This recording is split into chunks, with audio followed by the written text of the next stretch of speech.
It's just that it's very hard to say that kalau saya gunakan cara pelaburan ni sesuai dengan semua orang. Sebab seorang cara kita melihat risiko dan cara kita memahami sesuatu pelaburan tu berbeza. So jadi kita kena ikut pada diri kita sendiri. So that's why it's always important untuk kita set kita punya goal. Okay. Contoh, ada anak. Okay. Kalau anak ni nak masuk universiti, anda berhasrat. Of course sebagai bapa kita semua berhasrat tu. So umur 17 tahun ke atas dia memang akan melanjutkan pelajaran dia. So berapa jumlah yang saya nak sediakan untuk dia? So katakan nak sediakan dalam 50,000 untuk dia. So bagaimana saya nak kumpul 50,000? Sekarang umur dia 5 tahun. So anda ada dalam masa 12 tahun nanti. Okay, macam mana saya nak kumpul duit ni? So then kita akan jumpa. Okay, then kita akan cari. Okay, kalau saya nak kumpulkan setakat tu, okay, berapa saya kena kumpul setiap bulan dan di mana saya buat pelaburan. So then saya boleh mencari jenis pelaburan yang sesuai. So we have to set our goals first. Apa yang kita nak. Then kita cari. Bukan kita nak tengok orang tu dia buat macam ni, bagusnya dia beli emas. Tapi if that is not our goal, itu bukan yang kita nak. So then macam mana?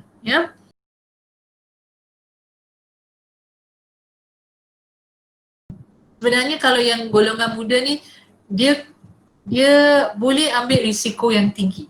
Okay, sebab komitmen masih rendah.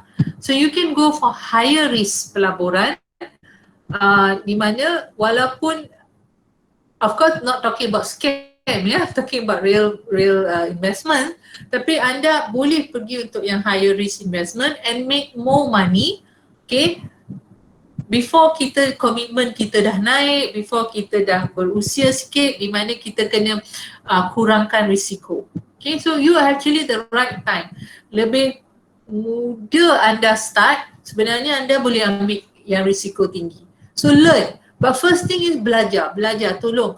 Golongan muda ni yang apa yang saya takut, mereka semua nak cepat, dia nak semua cepat. Dia takkan buat pelaburan masa untuk belajar sesuatu. Okay, so my advice is go to the website of Bursa Marketplace.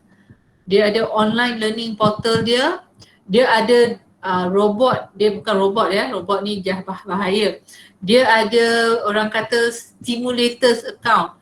So anda boleh buka account macam anda main di share market yang betul, tapi jangan gunakan duit lagi. Okay, so you just learn from that. Okay, so you can learn a lot from there sebelum anda ada duit untuk masukkan. So anda gunakan waktu ni untuk belajar.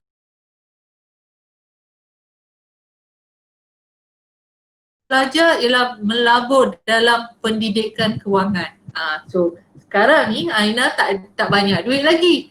So kalau yang pelajar ni dia tak banyak duit lagi untuk gunakan untuk pelaburan, so educate yourself first, study the share market, study all this so that you can help to the moment anda dapat gaji atau dapat pendapatan, you already know how to invest. So at least you can gain the knowledge first, Tapi kalau ada sikit duit, you want to start investment, go for unit trust. You can start unit trust young, Oh, you're not sure?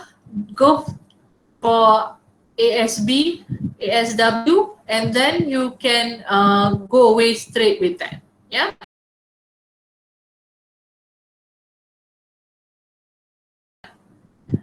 You can hibah your EPF money because once you go for your hibah, I know hibah is in real term you're giving it while you're alive, right? There is another term of hibah can mewasiatkan this first instead of giving it right away. So you can do that. Pergi. So bagi yang Muslim, I suggest you do meet a takaful agent or even amanah raya in terms of this. How do you, bagaimana anda boleh menguruskan harta tu. For the non-Muslims, please If you name your beneficiary in EPF, yes, they will follow it accordingly. But also you have other assets, yeah. Kalau you don't have an administrator, then it will be a problem. Yeah, so you have to have named an administrator and you have already distributed your properties or your assets. Yeah.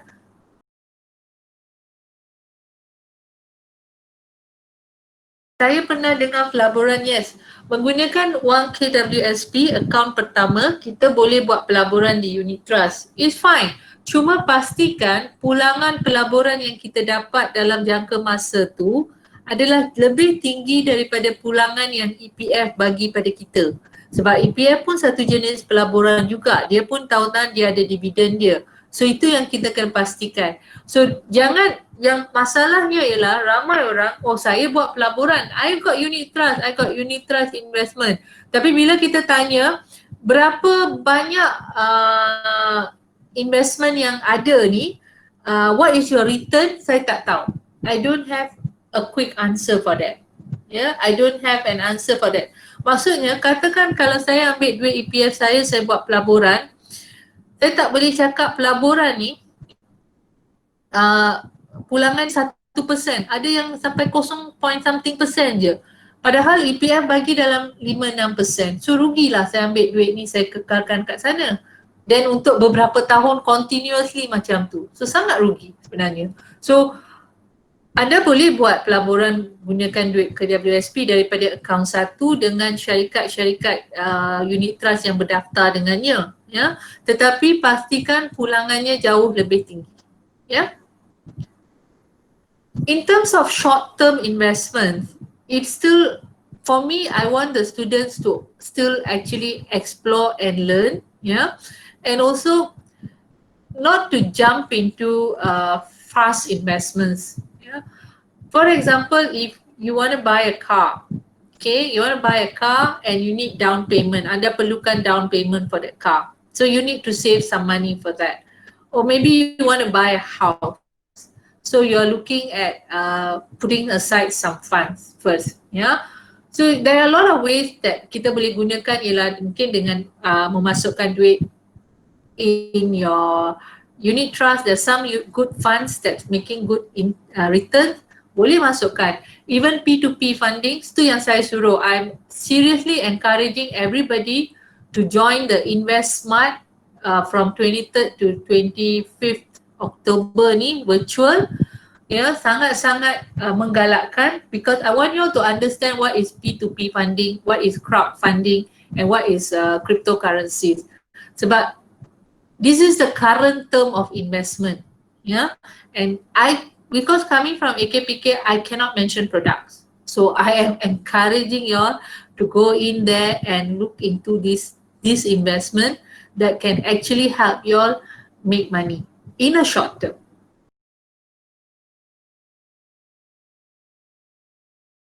Private retirement scheme pun dia lebih kurang macam EPF, dia ada funds dia yang dia beli. Cuma dia ada banyak lah jenis fund dia, so anda boleh lihat.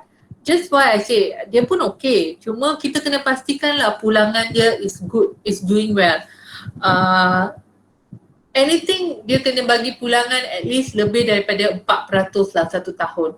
Kalau kita nak kita punya money to grow, ya. Buat masa ni dalam situasi sekarang ni memang sukarlah, ya, sebab it's a global crisis kan. A lot of market drop down, ya. Tapi gloves are picking up. Gloves sekarang dia punya share jauh lebih baik daripada bank. Okay, so that's why I say when it comes to share market, kita kena peka, ya. So even dalam private retirement scheme, dia tengok di mana dia buat investment kita. So kalau dia buat investment kita and that syarikat is doing well, so we are also growing on that, ya. So in terms of apa orang cakap, in terms of whether it is good or not, it depends dalam fund mana yang kita melabur dalam private retirement scheme, sebab dia pun ada beberapa fund, ya. So kita kena lihat. So whatever yang anda buat investment, pastikan the return yearly is at least lah for now this time more than 4%.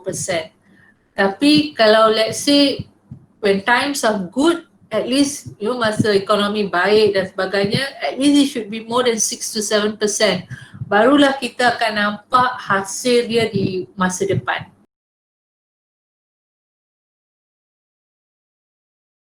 So kita ada juga kursus macam belia culik duit, to look into what ada investment yang boleh kita belajar juga.